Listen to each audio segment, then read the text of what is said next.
Alright, back into the bear country. Old bike, my temp bike, back in the December of last year, I had a plantar fasciitis on my heels from pounding my feet on the asphalt playing basketball and jogging.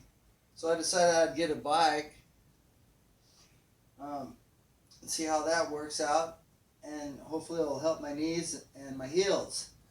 So anyway, I went to Walmart because I couldn't find one to get one ordered online, but I started getting interested in the electric mountain bikes a lot, really got hooked on it. But I bought this Havoc, Hyper Havoc, piece of shit, $200.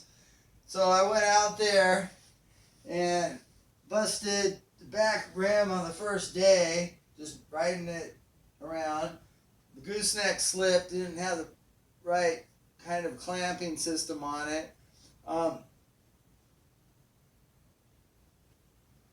So what I did was I didn't think I need a bike that long, only a short period of time, you know, because I ordered a brand new electric bike. So 1 month turns to 2 months and 3 months, and I've been still riding this, but each time I break it. So anyway, my friend gave me a Rally 400 old mountain bike, and I've taken off all the crank parts and all the brakes, and I put the forks on there too. This was an incredible job here.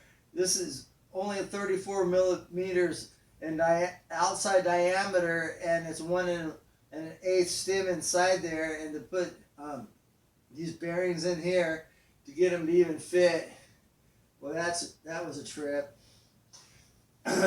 So anyway, I ported it all out so I can get these bearing casings inside of here, and I didn't quite get it quite right, but it held. And I rebuilt the shock here, this old Judy, I think it is. Oh, the old Indy one. Yeah, I took it all apart and I built some bushings to give it some extra suspension, and it works really good. I've been taking it out to Timber Creek mountain biking trails and thrashing it around. I put the derailleur on it too back here from the Rally and all that, and it held up, and I really like it actually. I got these extra handlebars to make it up a little higher. I mean, I really like it. Got a little bill on here. I could fly on that thing. It's got me in really good shape. Just love it, you know. So I put it in front of my new bike just to look at it and compare it. I am going to take these pedals. I mean, these things are dangerous because they nick you every time you flip off of them like that. But then on the good side, when you're coming off a jump or something, you stick to it. So as long as you learn how to spread your legs away from these when you wipe out, you'd be all right. Or if you wear pants, you're definitely okay. Or you could actually sand them down a little bit. That's what I'll probably do, is get some sandpaper and just go like this over them. They're already kind of worn out. It's not as sharp as they used to be from cutting me a bunch of times. So I got my spare tire and my pump here. Hopefully this air pump is supposed to be high pressures, and I bought it especially for air forks and stuff like that. So that should all go on my new bike, and hopefully it'll pump it up good enough. Otherwise I'll have to buy a new pump. So anyway, yeah, I just wanted to talk about the old tip bike. I fell in love with it. I really like putting some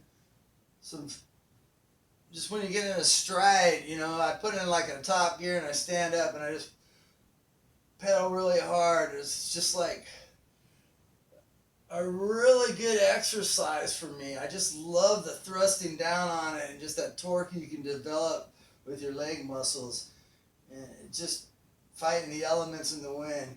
So, you know, the power of the Luna is going to be great and all that, but I dig it. I dig the workout that I got on this. But I'll get just as good as workout, because I'll turn down the power a little bit so I can keep working out a lot. Plus, I'll probably be going up a lot bigger hills. We'll find out. I'm so excited. But I got to dial it all in first. Sit on it, doesn't feel right. Got to put the pedals on. These ones, transfer them over. Check all the spokes, make sure they're all tight because they're not tight. I'll turn it upside down and true it. Then I'll set up the derailleur and make sure it's all shifting right. Then I make sure I got a chain that's good enough, because if I go out in the wilderness and I break it, I need to have a spare chain, and an extra tube probably for sure. Anyway, this 26-inch tube would fit in there if I needed one, so I might just take it for a while. Hopefully I can get the handlebars worked out. I like these little handlebars lift here, but when you're thinking about it, these handlebars are higher from the ground up. It all matters about my leg length when I'm straight down and sitting on here. This is insane. Pedal down up to here, and where the handlebars fit.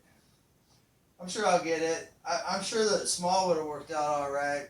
Maybe give me a little bit more standover. I don't know why they need the standover height so high, especially when the shock is down here. You know, I could just lower this part, I think, because I like to be able to have something there, because a lot of times when I get mountain biking, I'm on top of like a little bit of a higher area, or I'm on the side of a hill, and there's no way I'm going to put my foot down going downhill. I'm just going to go down. That's all there is to it. You got to learn how to tilt your bike down so you can get off of it. You know, it's kind of a learning technique. You go up a real steep hill and you stop. You got to learn how to tilt it over real quick, or you're, oh man, standovers. I don't know what's up with that. I think they should all be lower.